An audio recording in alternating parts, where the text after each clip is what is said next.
I realized that I've been traveling for more than 200 days now. So that was the last blow in the Philippines. But COVID actually still exists here. I had to pay 70 euros on the spot. They said that I'm not experienced enough. Guy, give me this free drink, just totally made my day. Look at this beautiful, beautiful view. Cheers.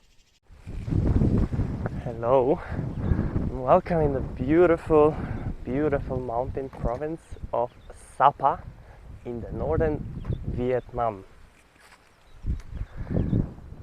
So yeah, I arrived in Vietnam as my last country in Southeast Asia. It was kind of a struggle getting here because yeah, the Philippines were, I had quite a few painful moments in the Philippines, and they had to strike one last time. So leaving Philippines was another struggle. So Manila airport is pretty notorious for being difficult, let's say. It's busy, it's big, it's hectic, it's corrupt, and there's always some problems there. So I heard about corrupt officials who would put like a bullet or something in your backpack and then seize it, and then you'd actually have to pay a bribe essentially to be let go, and everybody would pay it, because otherwise, if you want to defend your justice in court and something, you would obviously miss your flight because you're in the airport. So everybody pays this bribe, a few thousand pesos. That's just one example of how this corrupt airports can make things difficult, but my situation was a bit different. So I didn't have struggle with some corruption or something, but just with difficult border officials. So I overstayed my visa for 2 days, which I thought wouldn't gonna be a problem because of the cheaper tickets. I didn't do it intentionally to provoke, just I found some cheaper plane tickets 2 days later than my visa would expire. So I overstayed my visa before in Cambodia, and there was absolutely no problem. So crossing the border officer would just stamp the passport and that's it. And I thought I tried my luck with Philippines also, but like you have to pay for everything in Philippines, you have to pay for that too. So I overstayed it for 2 days and leaving, so going to the gate with this immigration office, the border official would make it difficult, and she wouldn't let me forward without paying this ridiculously high fee. So it's 35 euros per day. So I had to pay 70 euros on the spot to get outside the country. So this is kind of a tough blow, because I try to save money all the time, right? Every this little cents.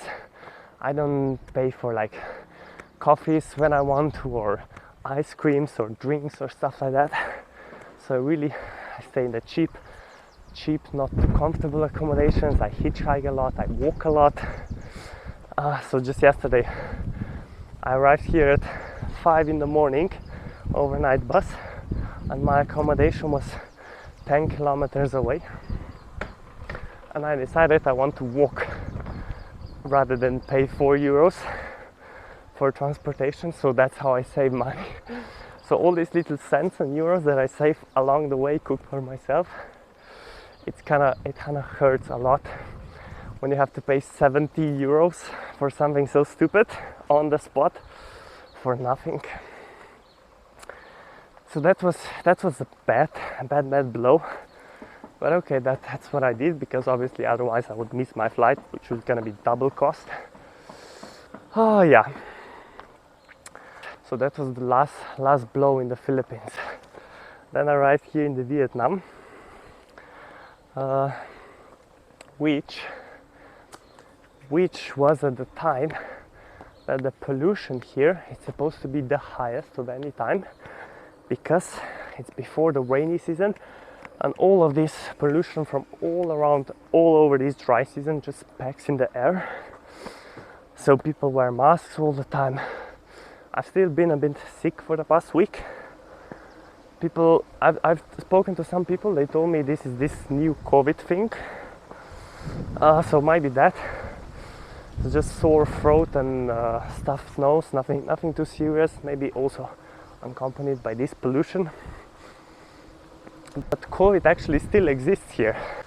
So I'm glad that in Europe we forgot about it about a year and a half ago, which is great. But here people still wear masks, so some of it is because of pollution, and some of it is because it's also mandatory still on the public transport and stuff like this. So if I got COVID again, I probably got it for like third or maybe fourth time now. I've had it quite a few times. But anyway, so this pollution and maybe this COVID and this stress from the Philippines, this made me a bit sick for the past week, but that's okay. I'll get over it. So I arrived in the Vietnam in Hanoi, so the capital northern city, and when I was briefly a teacher for autistic children actually, so I teach English and some math and some random stuff. It was very brief because they said that I'm not experienced enough of teaching autism and I don't understand it enough. That's why I'm not the best suitable for this job. I was a volunteer there, so this was after just one full day of teaching.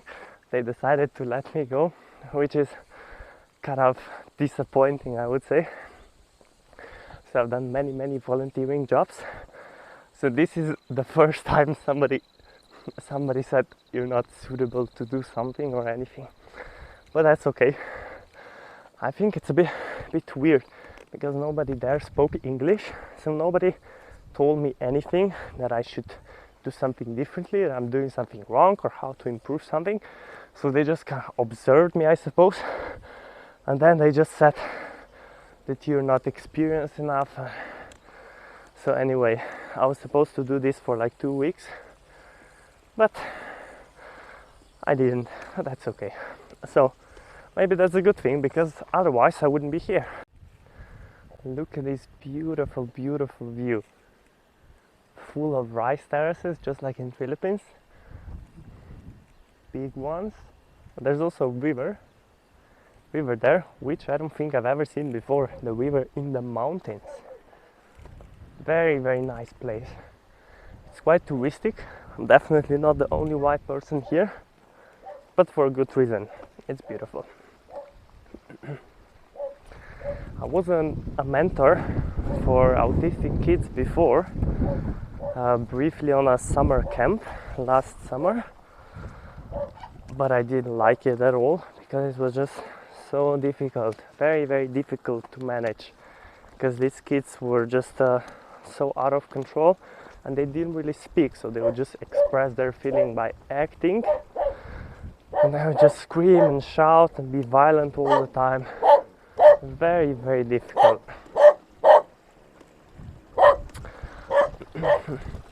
But that's exactly why I applied for this volunteering, because I want to give it another shot.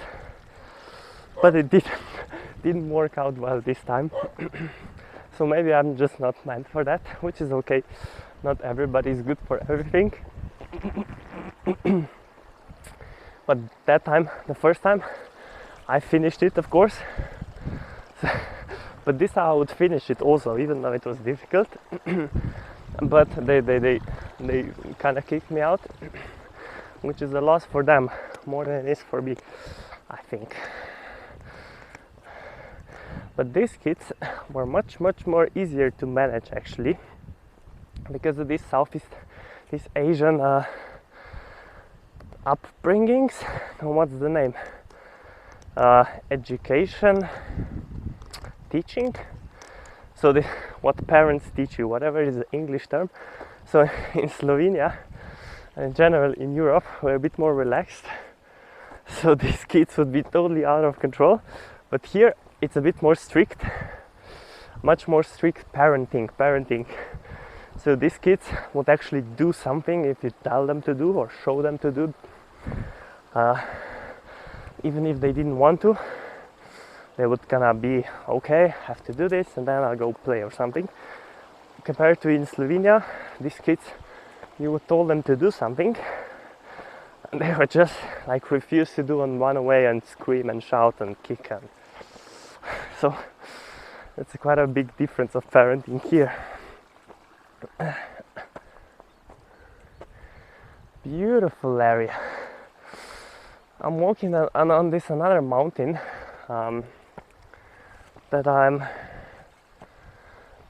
I don't know what's the name of it, but I think you can hike this by yourself, because all of the other places you're supposed to have a guide and everything. It's kind of the same, I suppose, in all of Southeast Asia.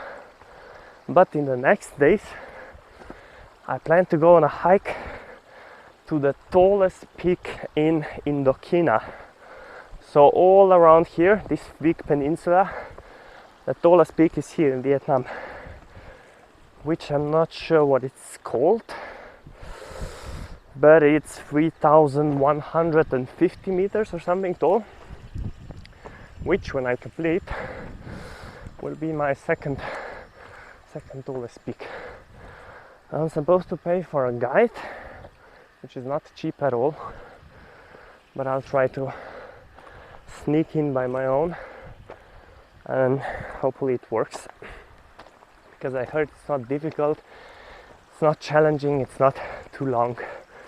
So again, you don't need a guide, you don't want a guide, still you have to pay for one, which is kind of stupid and greedy. So I'll try not to, and hopefully it works. Another example how dedicated I am to saving money is the fact that I'm walking here in the mountain on the scorching sun without any kind of sunscreen, because it's so expensive in Southeast Asia. So I actually wanted to buy it in Indonesia, but they wanted to charge me like €7 or something like this for a small bottle. So I refused to pay that. So instead I bought some moisturizer that has 0 UV protection, but it was only €2. So I just saved €5 on that. So every time I go do something like this, I get sunburned. I'm not saying this is a very smart thing, not at all, but it saves money. That's for sure. But I think my skin is a bit more resilient now. Europeans are not really made for sun. Our skin is weak because we are white and gentle. So we get sunburned much easier. Of course, people here don't even use sunscreen in Southeast Asia or Africa or Latin America.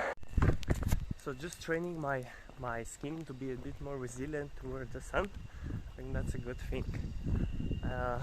There's definitely not a good thing to get a sun cancer, but I think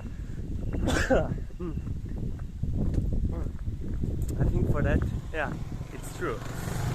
I think for that you would have to be severely sunburned all the time. So I think like gentle sunburns are okay. And yeah, I've seen improvement. I get sunburned less and less. Also, people didn't used to wear sunscreen before, I suppose. It's kind of a modern invention. But they wore hats and stuff like this to protect them from the sun, which I don't have, but it would be a good one. Here in the Vietnam they have this big triangular shaped hat. It's really cool looking in the rice terraces usually, but I don't have that. Yes, I'm also training my feet a lot of the times, not now, I'm wearing shoes, but I try to walk barefoot as much as possible, because it's also a good thing. Our feet are not meant to wear shoes. Shoes are also a modern invention. So if you go to Myanmar, for example, people there don't really wear shoes, and there you'll still, it's one of the very last places in the world you can still see the human foot like it's supposed to look like, flat and stable like this, not like ours. Our foot is pretty much useless now, because we wear shoes and our fingers go like this, inwards, triangular shape, which is very much non-stable, non-functional. But human foot is supposed to be flat, stable, and even toes are supposed to be functional. So it's a good thing to walk barefoot whenever you can. Also, human feet now is weak, because we are used to wearing shoes and we cannot walk on sharp stones or something like this, but we're supposed to. So yeah, training my body, training my mind, I think it's a good thing, and it helps pretty much everything. So there are many good modern inventions, and some of them also not so good.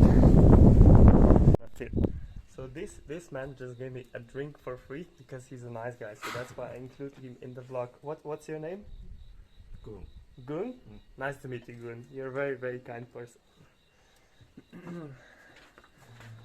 So wow, that would never ever happen in the Philippines or something.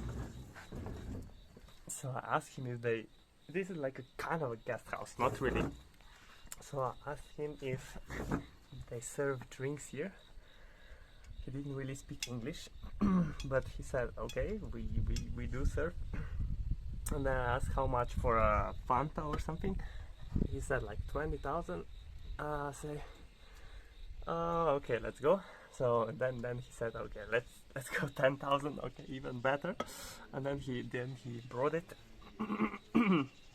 And then he said, I wanted to pay him, and he said, no fee for you. So now I got a free drink, which is probably the first time in all of my time in traveling like this, to go to a place where you're supposed to pay but get it for free. So well done, Vietnam. Well done to you. I just recently figured out, just yesterday, I realized that I've been traveling for more than 200 days now, which is by far the longest I've ever did. So before that it would be 28 days we did in Central America, me and my brother. So 28 days would be the longest I've been on the road before that. And now I've been for 200 and something days. I cannot believe how quick it goes. Yeah, it feels like a moment. But I'm definitely having a blast. So after all this time, this is the first time I got a drink for that for free. So Vietnam, well done to you. Kind people here. In general in Southeast Asia people are pretty kind, but Vietnam, well done. The kindest people I've ever seen in general would probably be Indonesia. Indonesian people are really nice, so I would have people would drive me anywhere for free and help me with stuff. Really cool. Laos, also beautiful people. So as Vietnam is my last country in Southeast Asia, I'm staying here for about 2 more weeks. But even though I love it, I love Southeast Asia, I made a bunch of unforgettable, crazy, wild, beautiful memories, experiences, adventures, beautiful nature. Everything here is great, I love it. But after almost 7 months now, it's kinda a lot, so I need a change. So after here, I can't say too much yet, but I'm going to completely different uh, vibe or something. So from this craziness, chaos, Southeast Asia, I'm going to one of the most advanced, developed countries in the world. Because I'm still a European, so I still like things to be pretty organized and things to work, to happen. And here in Southeast Asia, this organization and just any kind of logical, strategical thinking of people is kind of missing. So yes, I'm going to a very, very different place after Vietnam. Okay, I'll explore this beautiful country for another 2 weeks. I'll hike some mountains, probably just stay around the north. I heard south of Vietnam is beautiful too, but it's more of a developedness, more of a kind of cities and more of a modern stuff.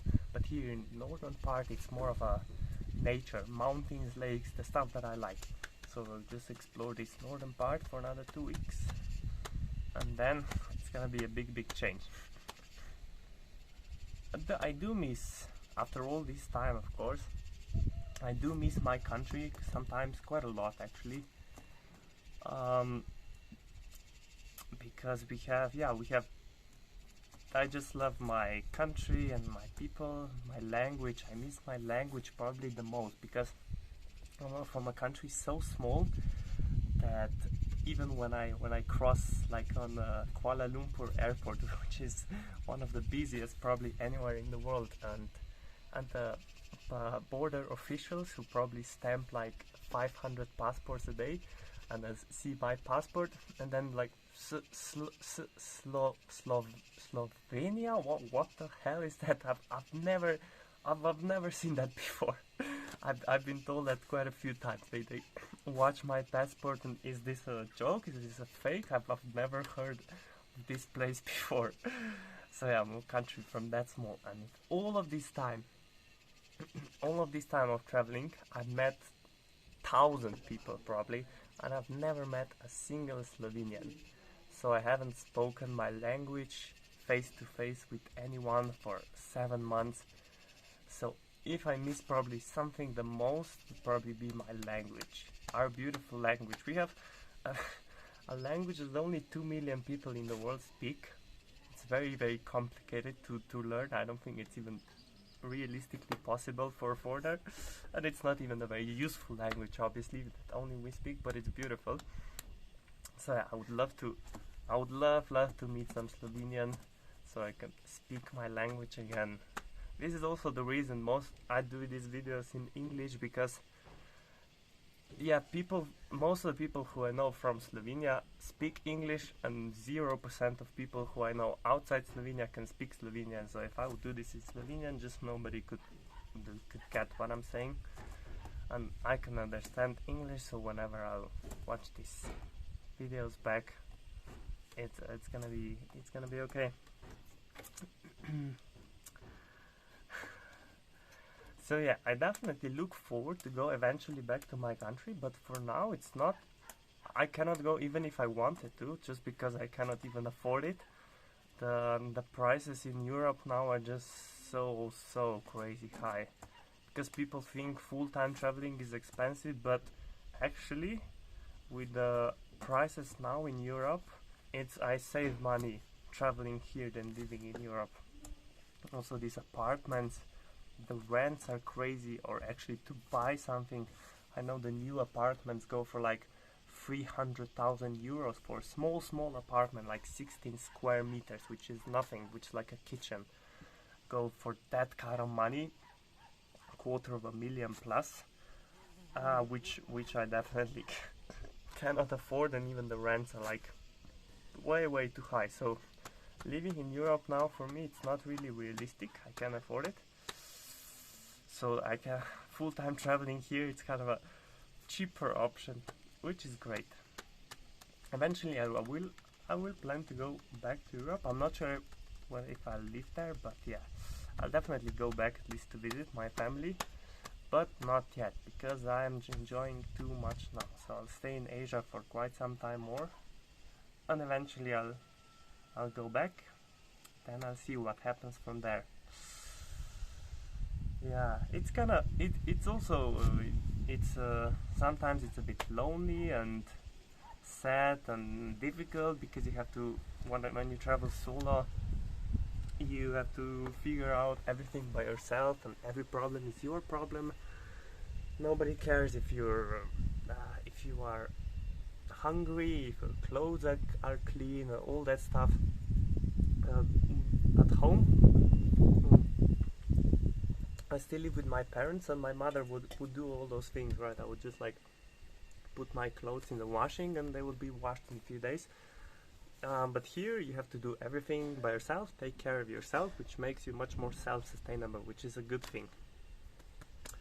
So solo traveling, it can be difficult and sad and lonely sometimes also, but most of the times it's really fun, it's really good, really helpful, and makes you just a more reliable, sustainable person, which is definitely a good thing. And you meet people all the time, so you're never really alone. But I travel to some of the very remote places where I'm the only person who can speak English or who is white or European. So yeah, at that times I can feel a bit alone. But here it's quite many people, maybe too many tourists. Yeah, but that's life on the road. It's good, it's bad, and everything in between. And I love it that way. Cheers!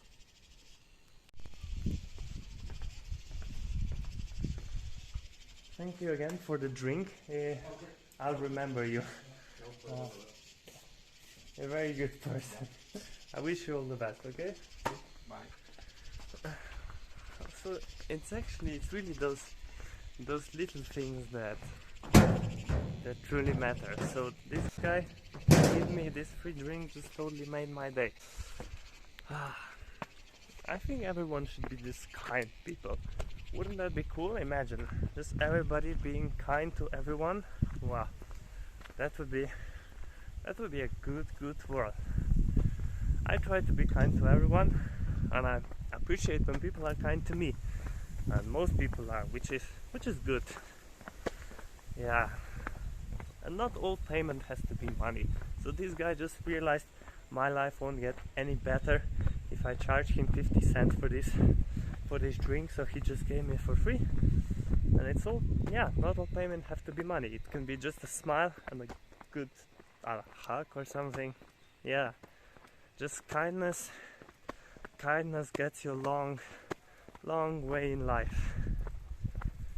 So yeah, be more kind. Try to be kind to everyone, people will be kind to you.